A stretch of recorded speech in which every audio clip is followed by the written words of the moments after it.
Dacayana Disarm Number 2, which comes obviously from angle number 2. So the key here is we start in that position. When Steve attacks at angle 2, okay, the key element here is to step with the left leg.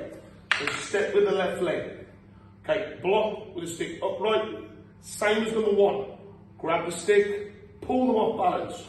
Okay, and then use the point, underhook it, and lift. Now I like to think of this as a clock, so I'll take his end of his stick to number 12, and then I'm going to disarm the stick about 7 o'clock. And at the same time as I do this, I pull my left foot back to open the long hook for the 5 consecutive strikes to counter. So again, so out of position, so as he attacks, I block with a stepping of the left foot, which also then takes me away from the end of the stick, which as we know is the most powerful end of the stick. So we block here, grab the stick, pulling in off balance, same as number 1.